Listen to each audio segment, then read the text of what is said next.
Robert Badinter s'est éteint vendredi 9 février 2024 à l'âge de 95 ans. Très rapidement, Emmanuel Macron avait fait savoir qu'un hommage serait organisé dans les jours à venir. La date vient d'être dévoilée et la cérémonie ne se déroulera pas dans la cour des Invalides. La suite après la publicité, l'émotion a été vive lorsque la nouvelle de la mort de Robert Badinter a été annoncée vendredi 9 février 2024. L'ancien ministre de la Justice et père de l'abolition de la peine de mort s'est éteint à l'âge de 95 ans. Très rapidement, Emmanuel Macron avait réagi à la triste information, faisant savoir qu'un hommage national sera rendu à Robert Badinter. C'est un repère pour beaucoup de générations, une conscience. La nation a perdu à coup sûr un grand homme, un très grand avocat, un hommage national lui sera rendu, avait déclaré le chef de l'Accent aigu TAT en marge d'un déplacement à Bordeaux consacré à la justice et la police. Robert Badinter pourrait-il rejoindre le Panthéon? J'aurai l'occasion de m'exprimer lors de l'hommage national que nous sommes en train d'organiser en lien avec la famille, avait répondu Emmanuel Macron. C'était aussi pour moi, je dois le dire, un sage au-delà de ses fonctions, qui a toujours permis d'éclairer les décisions les plus délicates, avait-il souligné, à propos de l'ancien ministre et président du Conseil constitutionnel avec qui il avait célébré les 40 ans de l'abolition de l'esclavage en 2021, en présence d'Elisabeth Badinter, épouse de Robert Badinter.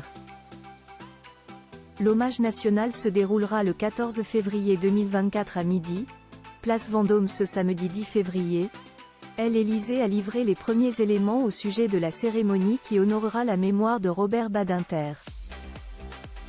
L'hommage national à l'ancien ministre de la Justice, et père de l'abolition de la peine de mort, se tiendra mercredi 14 février 2024 à midi place Vendôme, où siège le ministère de la Justice. Le choix de ce lieu est hautement symbolique puisque traditionnellement, la cour des Invalides est le lieu choisi pour les hommages nationaux. Un peu plus tôt dans la semaine, une cérémonie avait été organisée pour rendre hommage aux victimes françaises du 7 octobre 2023 en présence d'Emmanuel Macron et son épouse Brigitte Macron, de nombreux représentants politiques mais aussi de plusieurs personnalités, Arthur accompagné de son épouse Maréva Galanter ou encore Patrick Bruel. Depuis hier soir, un recueil de condoléances a été mis à la disposition du public, et ce jusqu'au dimanche soir au ministère de la Justice à Paris pour permettre de rendre un dernier hommage à Robert Badinter. Les portes de la Chancellerie, place Vendôme, 1er arrondissement, ont été ouvertes dès 19 h vendredi et le public pourra s'y rendre jusqu'au dimanche 20 h, comme l'a fait savoir le ministère de la Justice dans un communiqué.